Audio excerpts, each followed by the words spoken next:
Salut et bienvenue sur Anakaland pour une nouvelle vidéo. Nouveau concept sur la chaîne, un match entre les deux grandes séries fantasy du moment. Les Anneaux de pouvoir d'Amazon et House of the Dragon sur HBO qui sont toutes deux sorties à quelques semaines d'intervalle. Pour ces deux nouvelles séries, j'ai réalisé plusieurs vidéos tout au long des saisons 1. Je vous invite à les regarder si ce n'est pas déjà fait, car pour celle-ci je ne pourrais pas être exhaustif, sinon la vidéo serait trop longue. Si une scène que je n'ai pas évoquée vous a marqué ou choqué, racontez-moi en commentaire, ce sera l'occasion d'en parler ensemble. Nous avons donc House of the Dragon qui a commencé le 26 août et qui vient juste de se finir. Et de l'autre côté, les Anneaux de pouvoir avec seulement 8 épisodes qui a démarré le 2 septembre, anniversaire de la mort de J.R.R. Tolkien, ce qui n'était clairement pas un bon signe. La date de sortie des Anneaux de pouvoir prouve que le choix d'Amazon était délibéré et qu'il souhaitait réellement se confronter à House of the Dragon diffusé au même moment sur HBO. Ce qui me conforte donc pour ma part dans mon envie de réaliser cette vidéo match entre les deux séries, avec 8 catégories, l'identité visuelle, les effets spéciaux, le générique, la musique, le casting, l'écriture et la réalisation, le respect de l'œuvre sur laquelle elles sont basées, et enfin le respect pour le spectateur et leur fanbase. Et c'est clairement là qu'on va rigoler. Avant tout, toi qui regardes cette vidéo, si tu aimes mes contenus, fais-le moi savoir. Abonne-toi, laisse un pouce en l'air et partage-la sur tes réseaux, ça fait toujours super plaisir. Sans plus attendre, le match House of the Dragon versus les Anneaux de pouvoir.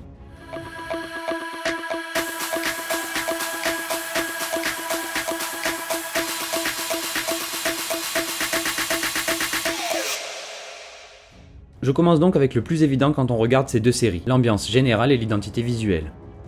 Concernant House of the Dragon, le pilote suffit à nous envoûter et nous convaincre que l'on est bien de retour à Westeros. Et cela avec malgré tout une ambiance unique, alors que God changeait d'ambiance pour chaque région du monde, est très sombre, parfois même un peu trop, mais surtout qui sert vraiment bien le propos de la série politique avec des complots mêlés aux trahisons. Une ambiance qui colle donc très bien à la série Game of Thrones, principalement dans ses premières saisons, qui comportaient elle aussi des enjeux politiques lourds, avant que la série ne s'éloigne des livres de George R.R. Martin. Et à la fois on retrouve certains moments très lumineux et colorés avec un superbe étalonnage qui ne manque pas de nous rappeler de grands moments de la série originale, comme notamment dans le bois sacré où la couleur rouge de l'arbre est toujours mise en avant pour un effet somptueux.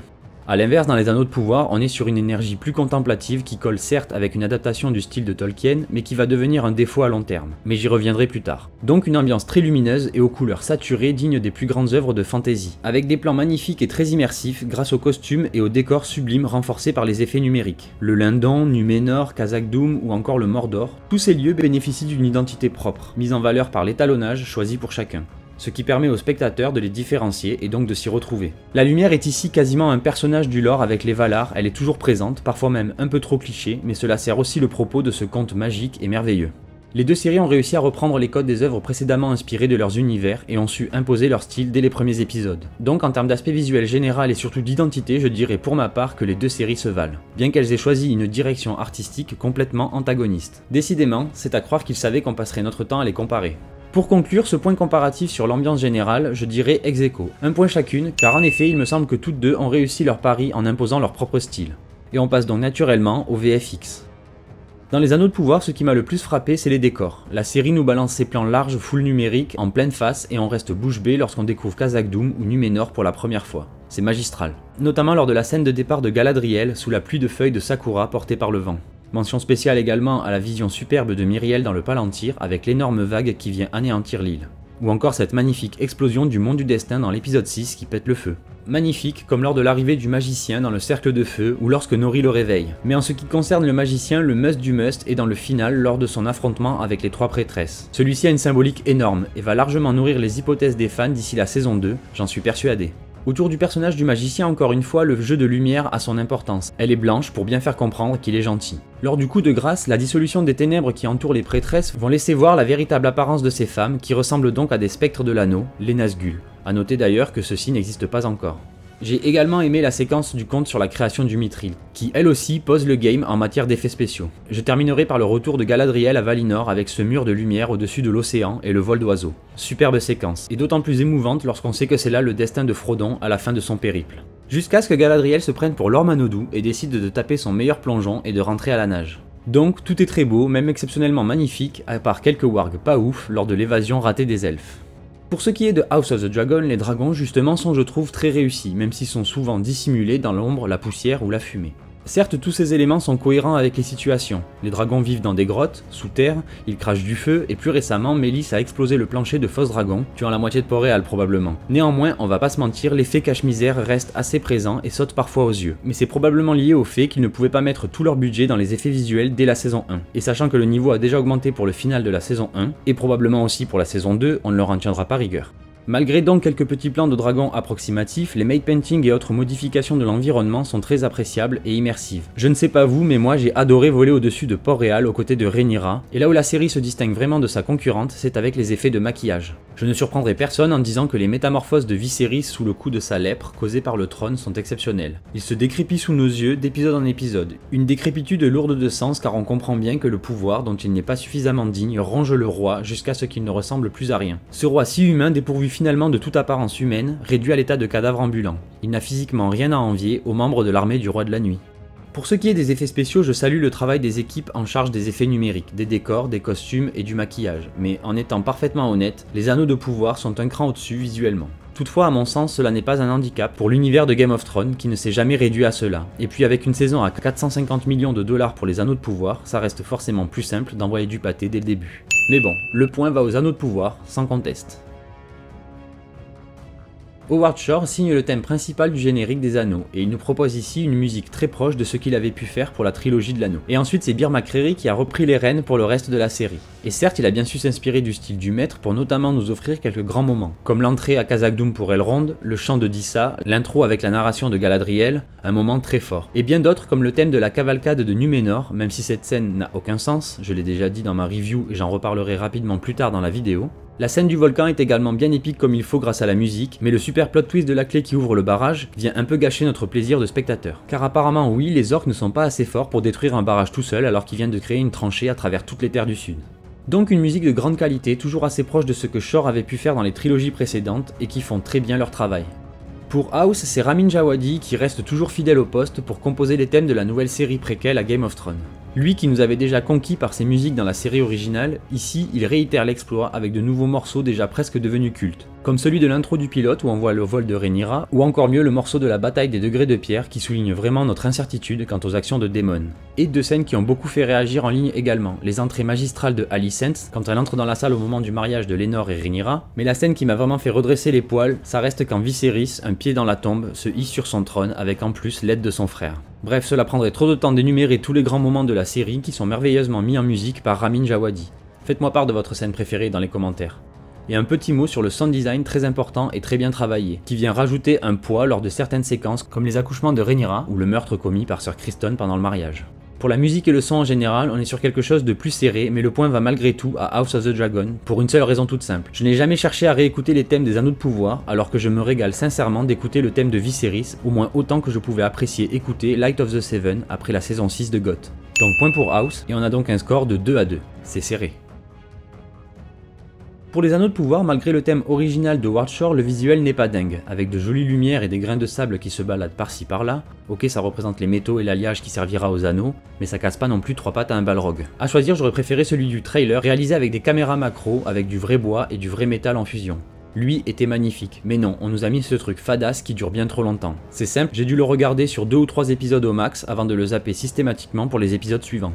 A l'inverse, celui de House of the Dragon est très riche, au point même d'évoluer d'épisode en épisode. On y suit la lignée du sang des Targaryens sur la grande maquette de Valyria jusqu'aux différents personnages de la série représentés par plusieurs symboles. Et cette route sanglante évolue à chaque nouvelle génération et alliance, jusqu'à presque spoiler la série pour les spectateurs les plus attentifs. Et ok, dans la série, la maquette est en pierre blanche alors que le générique, lui, est bien plus sombre. Hommage possible à Père Dragon, la demeure des Targaryens, ou alors c'est juste un effet de style. Peu importe, ça reste joli, un peu glauque, mais surtout très instructif. Donc pari réussi, si leur volonté était de rester dans l'esprit de celui de GOT sans trop faire du copier-coller. Et je finirai rapidement en mentionnant ici la reprise du thème original de la saga de Game of Thrones, légèrement réadapté pour l'occasion, pour le plus grand plaisir des plus nostalgiques d'entre nous.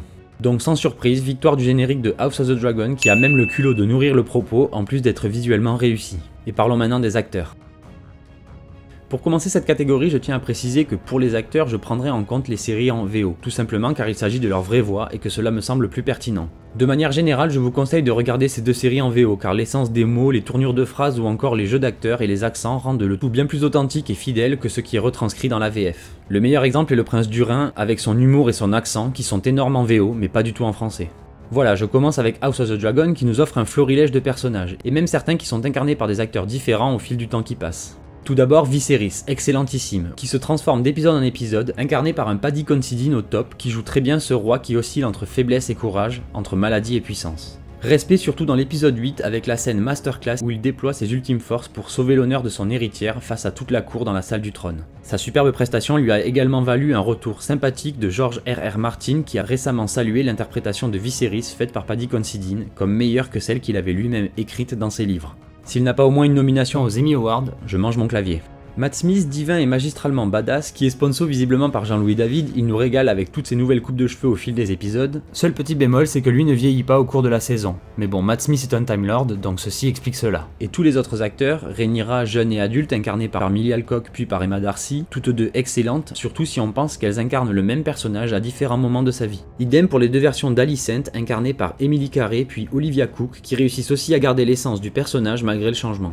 Certes, la plupart des enfants des deux familles n'ont pas encore vraiment brillé, à l'exception des jeunes Aegon et Aemon Targaryen. Le premier en me donnant très envie de lui coller une tarte dès que je l'apercevais, et le second très convaincant dans son affrontement avec les autres enfants. J'avais vraiment cru qu'il allait exploser le crâne de Lucerys. Ou encore la version plus âgée d'Aemond, incarnée par Ewan Mitchell, qui rappelle vraiment un jeune Daemon Targaryen. Corlys Velaryon qui incarne très bien le serpent de mer, et ce malgré la polémique en carton sur le fait qu'il soit noir, Osef. Cela me semble même plausible, sa famille est une famille de marins, voyageurs qui mélangeaient leur sang. Et qu'est-ce qui aurait donc empêché Papa Velaryon de rencontrer une femme sur les îles d'été par exemple, mêlant ainsi le sang valyrien et expliquerait alors le choix de l'acteur. Et en plus, la couleur de peau de la famille Velaryon devient un enjeu scénaristique lorsque les enfants de Rhaenyra sont eux très blancs, renforçant encore plus le fait que ce sont des bâtards, même si bien sûr personne ne le dit clairement. Donc au final, un faux problème, mais cette série est une véritable bataille royale avec énormément de personnages, je m'y perds souvent. Mais même pour les personnages secondaires, ils sont tous brillamment castés et interprétés. Par exemple, Graham McTavish en armure qui incarne le Lord Commandant de la Garde Royale est excellent. Ou encore certains autres beaucoup moins connus auxquels on s'attache, en bien comme en mal, comme par exemple Matthew Needham qui interprète Larys Fort, parricide, manipulateur et fétichiste des pieds. Bref, un casting gigantesque mais qui reste constant en qualité à chaque épisode, qu'il soit politique, donc essentiellement basé sur des dialogues, ou bien avec des scènes plus épiques pour le plaisir des fans. Dans les Anneaux de Pouvoir, malheureusement, le casting a été fait selon des quotas et non selon le talent. Morfydd Clark, qui donne vie à Galadriel, semblait être un très bon choix dans les trailers car elle ressemblait vraiment à une elfe. Mais son personnage a été catapulté comme personnage principal en armure et avec une grande épée, mais elle est malheureusement aussi fade et transparente qu'elle pouvait l'être. Malgré ce côté badass qu'ils ont voulu lui donner, et avec ses expressions mono-émotionnelles et ses tirades sans queue ni tête qui se veulent un peu sages et à moitié épiques. Alors que je tiens à rappeler que Galadriel est censée être la plus vieille ici, donc aussi bien plus sage et réfléchie que peut l'être Elrond à ce stade de l'histoire. Mais non, on a une jeune femme qui court après la vengeance, qui fait tous les mauvais choix possibles pour la Terre du Milieu, et surtout qui passe pour plus humaine qu'elfe. Entre ses cheveux en bataille et sa transpiration qui nous fait facilement décrocher de l'univers, en effet on n'a jamais vu un Legolas aussi débraillé, même en pleine bataille. Elrond quant à lui, joué par Robert Aramayo, ça passe. Même si physiquement il ne colle pas vraiment à l'image que l'on se faisait de l'elfe plus jeune, et Charlie Vickers, alias Halbrand, fait le job pour lequel il a été embauché et ça fonctionne. Il est même presque plus crédible en gentil qu'en méchant. Mais ça j'y reviendrai dans une autre vidéo. Et concernant les Numénoréens, j'ai pas envie d'être trop méchant, donc je parlerai surtout de Pharazôn, qui est censé devenir la cause de la corruption de Sauron à Numénor, mais qui a pour seule ambition de devenir capitaliste. Et potentiellement, à la fin, on le voit se questionner sur la mortalité du roi. Donc encore un personnage qui manque de profondeur à l'écriture, même s'il reste très bien interprété par Tristan Gravel. Mais surtout, c'est l'interprète d'Elendil qui se démarque des autres dans les Anneaux de Pouvoir. Il ressemble vraiment beaucoup à Viggo en Aragorn, et cela crée encore la cohérence que l'on cherche dans cette série quand on a les films en tête. Les nains, quant à eux, et surtout le prince Durin et sa femme Dissa, sont très fun. Ils apportent toujours leur petite dose d'humour, et c'est intéressant de les voir interagir avec Elrond, alors que l'on nous avait toujours dit que les nains et les elfes c'était pas trop ça, donc intéressant. Il y a aussi Adar avec son acteur récupéré de Game of Thrones, Joseph Mawle, qui y jouait Benjen Stark et qui fait un boulot excellent dans le rôle d'Adar qu'on lui a écrit. Par contre, je finirai avec les scènes de combat, et principalement celle d'Ismaël Cordova, alias Arondir, l'elfe avec un balai dans le fondement qui se prend pour Jackie Chan dès qu'il est en danger, en nous sortant ses meilleures techniques de kung-fu. Honnêtement, j'ai pas compris, c'était à la fois très mal exécuté, comme l'évasion de Galadriel, mais surtout, qu'est-ce que du kung-fu fait dans la Terre du Milieu au deuxième âge? Vous avez la réponse vous? Alors mettez-le en commentaire. Donc là, clairement, le cast des Anneaux de Pouvoir fait pas le figure face à celui de House of the Dragon, même si je suis bien conscient qu'ils font avec ce qu'on leur donne comme texte. Donc point pour la Maison des Dragons de HBO. Dans Rings of Power, après les 2 premiers épisodes très beaux mais un peu trop lents pour un démarrage, qui ont été réalisés par Juan Antonio Bayona, la série perd clairement en qualité et surtout concernant son écriture ou sa mise en scène. Pourtant les scénaristes de la série comme Justin Noble, Jason Cahill ou Jennifer Hutchinson, connus pour de grands chefs-d'œuvre comme Breaking Bad, Fringe ou Les Sopranos par exemple, des séries avec une saison d'introduction plutôt lente ici aussi, mais toutefois bien plus palpitante, vous en conviendrez. Et on a aussi Stephanie Folsom qui a écrit le 4e épisode, La Grande Vague, mais qui elle était plutôt habituée à des programmes pour enfants. Donc des scénaristes pour enfants et d'autres chevronnés qui ont fait leur classe sur de grandes séries de ces dernières décennies, mais là ils nous écrivent une histoire qui va à 2 à l'heure avec des arcs qui ne servent à rien.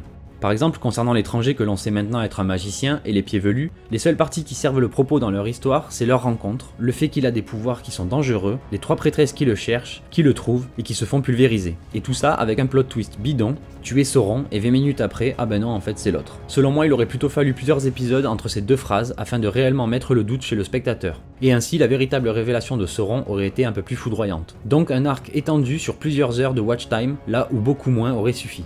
Bref, des arcs qui ne servent pas à grand chose, ou pire qui sont abandonnés sur le bord de la route scénaristique, comme les nains qui étaient parmi les plus sympas de la série et qui sont complètement absents du final de la saison, comme Bronwyn et Arondir, mais on s'en fout bizarrement. Les nains très drôles comme je l'ai dit plus tôt qui ne sont même pas mentionnés ni aperçus dans le dernier épisode, alors que les anneaux sont forgés grâce à leur échantillon de mithril. Mais non, on les reverra seulement pour la saison 2, et peut-être que le Balrog refera parler de lui, parce que là on l'a juste vu se faire réveiller par une feuille, donc quitte à modifier la timeline de la Terre du Milieu, que ça soit pas seulement pour avoir de beaux trailers. Bref, je m'égare, là je saute déjà plusieurs catégories pour le match. Et c'est sans parler des ralentis qui puent du cul, qui ne servent absolument pas le propos, et qui sont surtout, à mon sens, très moches. On s'en fout de passer plusieurs minutes sur Galadriel qui kiffe faire du cheval sur la plage, ou de voir qu'Arondir a trouvé le sablier du temps dans les tunnels des orques. Lui d'ailleurs il peut pas faire un truc sans qu'on le mette en slow motion, rappelez-vous ses acrobaties pour tenter de s'évader de la tranchée des orques. Bref, une technique pour faire durer les épisodes qui m'a complètement sorti de la série tellement ça n'avait rien à faire là. Donc vous avez compris, l'écriture dans cette série est fragile, pour ne pas dire que ça a carrément été écrit avec les pieds. Et même si on pardonne toujours quand il peut y avoir quelques facilités d'écriture dans un film ou une série, ici c'est vraiment trop. Et au bout d'un moment, on a vraiment la sensation qu'ils se foutent pas mal de notre gueule. Et même sur le plan visuel, ils se sont laissés aller à la facilité par moments. Alors que Bayona avait posé des bases solides sur les 2 premiers épisodes, plus tard, certains épisodes bien plus sombres pour tenter probablement de modifier notre perception et poser un propos plus lourd, font la plupart du temps un flop. Les mines des nains sont hyper étouffantes comparées à celles du Hobbit, ou encore l'épisode après l'explosion du Mordor et son nuage de poussière qui va imposer une ambiance lourde avec un étalonnage jaune artificiel, ou encore les batailles nocturnes très fouillis. Je finirai d'ailleurs en parlant de la scène de bataille quand les Numénoréens arrivent. J'en ai déjà parlé dans mes vidéos précédentes, mais le montage déjà c'est n'importe quoi. On a des ellipses monstrueuses et une alternance jour-nuit pas très cohérente. Et la bataille en elle-même est encore une fois très étriquée, avec des plans serrés au ras du sol sans aucun plan d'ensemble de tout le village pour bien situer l'action. Mais peut-être qu'ils ne le voulaient pas, car rappelez-vous qu'Halbrand se téléporte juste après cette bataille pour intercepter Hadar. Alors qu'à l'inverse, on a quelques fulgurances de montage qui dynamisent certaines séquences, comme au début avec le raccord sur Bronwyn qui pose la tête de l'orque sur la table. Et ce n'est qu'un exemple de nombreux bons raccords de montage dans cette série. Bon, je crois que je me suis suffisamment étalé sur cette partie, je passe donc à House of the Dragon. De son côté, la bataille de l'épisode 3 de House est superbement réalisée, avec des plans serrés sur Daemon qui se rend, et des plans d'ensemble clairs dans lesquels on voit le dragon de Lénor faire un carnage, ainsi que l'armée de Corlys qui se déverse sur le champ de bataille. Et à la fin, le retour de Daemon qui trimballe ce qui reste du gaveur, une masterclass, comme Daemon nous en a offert à plusieurs reprises. La mort de Vaemond Velaryon par exemple, ou tout simplement quand il est dans un coin de la pièce sans rien dire et qu'il irradie de charisme. Même si, ok, la mise en scène y est clairement pour beaucoup, là aussi. Même lors de simples entraînements à l'épée ou lors du tournoi, on sent bien la présence du maître d'armes et de son équipe qui donne encore plus de réalisme à ces séquences. Certes, c'est peut-être un détail, mais ça reste très important pour un show dans lequel tout se fait à coups d'épée, ou de couteau dans le dos. Le plus gros de la série se passe sur le plan politique, donc tout repose sur les dialogues, qui sont comme toujours très bien écrits, et ils arrivent à nous montrer l'épicness même dans des scènes qui pouvaient être totalement anodines. Tout ça pour appuyer le propos, comme lors des différentes entrées dans la salle du trône de Viserys, Alicent, ou même simplement quand les Velaryon débarquent pour le mariage. Et sans oublier la séquence finale de la saison, entre le combat aérien des princes sur leur dragon et le regard de Rhaenyra lors du dernier plan, 2 scènes exceptionnellement réalisées dans laquelle la tension est palpable et où on souffre pour la Reine des Noirs. Et d'un point de vue plus général, la série nous offre un rythme soutenu avec un découpage bien distinct entre chaque épisode séparé parfois d'une ellipse plus ou moins longue, qui sont brillamment exécutés. Chacun d'entre eux pourrait être regardé comme un petit film. De nouveaux enjeux sont proposés dans chaque épisode pour nourrir le propos et enrichir l'univers. Et autour de cela, on voit les personnages évoluer et leur destin se tisser au fil de leurs décisions, comme une toile d'araignée dont tous les fils s'entrecroisent, pour reprendre l'expression d'Elena Targaryen. Donc à nouveau, sans surprise, point pour House of the Dragon, et dans cette catégorie, face aux anneaux de pouvoir, les dragons en mériteraient presque 2. Pour que nous soyons bien d'accord, ce n'est pas tant le respect littéral de l'œuvre, mais bien la pertinence de l'adaptation sur quoi je donnerai mon avis ici. Certes, une adaptation peut apporter des ajouts ou modifications, à condition que cela nourrisse le propos. Je tiens d'ailleurs à préciser que je n'ai pas lu Fire and Blood, ne voulant pas me spoiler, et surtout je souhaitais recevoir la proposition des showrunners et de Martin de cette adaptation. Et c'est quand même bien plus fun de théoriser sur une série quand on ne connaît pas la fin. Même si j'admets que j'ai très envie de lire la partie qui précède les événements de la série. Et concernant Tolkien, je n'ai pas lu le Silmarillion, mais c'est moins dérangeant ici, vu qu'Amazon n'a pas les droits d'adaptation. Donc naturellement pour cette catégorie, j'ai fait appel à des copains qui en savent plus que moi sur les livres. Mais ne voulant pas être spoilé moi-même, il n'y en aura pas non plus dans cette vidéo. Chez House of the Dragon, déjà la présence de George R.R. Martin est un gage de qualité et de respect de l'œuvre, y compris dans le cas de parti pris selon les versions du livre ou modifications directes comme la mort de Joffrey ou de Lena Velaryon par exemple, dont je suis sûr que c'est un moyen pour Martin d'introduire un petit quelque chose qui a manqué à la fin de GOT. En effet, la fin de GOT a déçu énormément de fans, probablement dû au fait que Martin n'était plus présent sur la série alors que les showrunners ont dû s'éloigner des livres, ceci n'étant pas encore publié. Et ici, l'auteur aurait une chance de rétablir l'ordre dans son univers. On a donc une série qui respecte l'œuvre sur laquelle il est basé, malgré quelques petites libertés concernant des événements qui restaient ouverts à interprétation dans les livres. Et de l'autre côté, malgré la présence du petit-fils de Tolkien en tant qu'agent de liaison de la production, ce sont les mots de la productrice, pas les miens, là les libertés prises par la série sur la chronologie sont plutôt épouvantables. Les anneaux créés dans un ordre différent que celui donné par Tolkien dans les appendices, ou encore la présence d'un Istar que beaucoup prennent pour Gandalf, mais un âge trop tôt. Bref, cela encore pourrait se justifier par un bon plot twist, mais il ne faut pas déconner, les anneaux de pouvoir crachent vraiment sur le peu d'œuvres sur laquelle ils avaient les droits, alors qu'ils n'avaient pas ceux du Silmarillion qui forment la base de tout ce qui se passe dans la dite série. Donc des bases inexploitables et un respect pour les appendices qui laissent vraiment à désirer. De plus, les producteurs ont choisi de tordre tout ce qu'ils pouvaient pour que cela rentre dans une case du tableau, et font tout à coup apparaître un racisme anachronique entre les hommes et les elfes, alors qu'ils étaient censés être des êtres purs et nobles, respectés dans toute la Terre du Milieu en ce temps. Sans compter sur la compression qu'ils ont voulu faire de tout le deuxième âge, avec Myriel qui est contemporaine de la création des premiers anneaux, alors que tout ce que l'on voit à Numénor devrait se passer des siècles plus tard à la fin du second âge. Cette compression temporelle risque de poser des problèmes à l'avenir, car pour moi la corruption des ténèbres n'est pas une maladie qui prendrait quelques semaines à transformer un porteur en Nazgûl, mais plutôt quelque chose de lent, insidieux, beaucoup plus métaphorique que la noirceur qui envahit l'arbre du Lindon, et qui prendrait donc du temps. Et si cela ne suffisait pas, un petit tour sur les réseaux sociaux suffit à se faire une idée de la quantité d'incohérences avec l'œuvre de Tolkien qu'il y a dans cette série. Donc sans hésiter, le point revient à HBO et House of the Dragon qui éclate sa rivale sur le point de la cohérence et tout simplement du respect de l'œuvre. Et on passe donc à la dernière catégorie, le respect pour leur fanbase et les spectateurs. Ici je commence avec House of the Dragon qui nous a offert son lot de fanservice, notamment avec les nombreux Dracarys disséminés dans la série ou les nombreux clins d'œil à la précédente, comme la mort du cerf par la lance d'or des Lannister ou encore les références assumées à la chanson de glace et de feu d'Aegon qui sont aussi un ajout de la série, mais encore une fois dans le bon sens afin de renforcer encore plus le lien entre la série originale et son préquel. Ainsi la série d'HBO a pris le parti de jouer sur ses forces tout en misant sur la nostalgie des fans de Game of Thrones, et en essayant de corriger le tir de D.B. Weiss et David Benioff, les showrunners qui ont bâclé leur fin. Ici la démarche est donc plutôt saine et on sent réellement une volonté de créer une adaptation de qualité et pas seulement à faire le buzz et ramasser du pognon. En parlant de pognon, revenons donc aux anneaux de pouvoir qui ont, quand on y réfléchit, clairement décidé de cracher sur leur fanbase. Déjà en déclarant que la trilogie de Peter Jackson n'est pas canon. Quoi? Ils ont osé? Et oui, ils ont même fait plus qu'oser vu qu'ils prévoient un reboot du Seigneur des Anneaux en série. Donc la trilogie qui a gagné le respect des fans est ici gravement pompée pour créer de la nostalgie, mais derrière on nous dit d'oublier que ça a existé. Bien désolé, mais non. Après votre proposition, je vais certainement pas oublier les chefs-d'œuvre de Jackson. Je vais plutôt m'en servir pour me laver les yeux.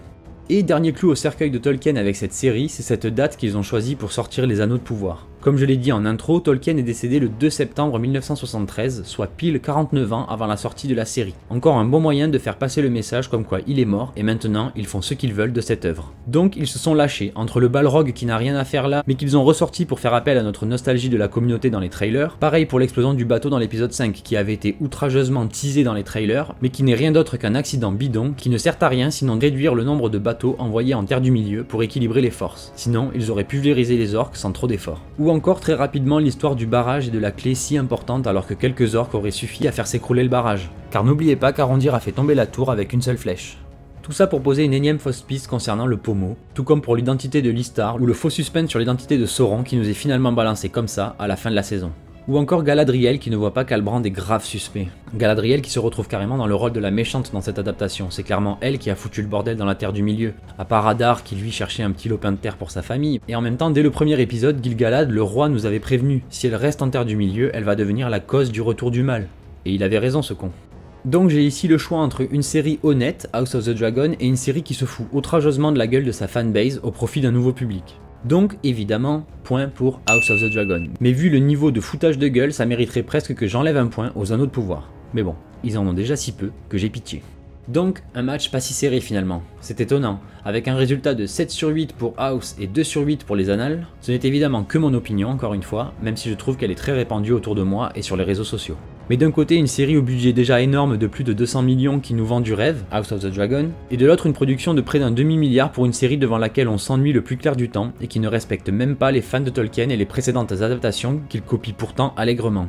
Et pourtant malgré ce budget dingue, le script est à peine au niveau d'une fanfiction ou d'une petite série Netflix.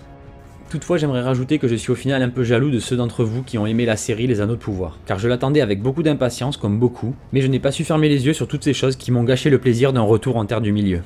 Donc victoire incontestable de la série de HBO, Game of Thrones, House of the Dragon, qui s'impose donc comme une référence du genre à nouveau après le succès de sa grande sœur.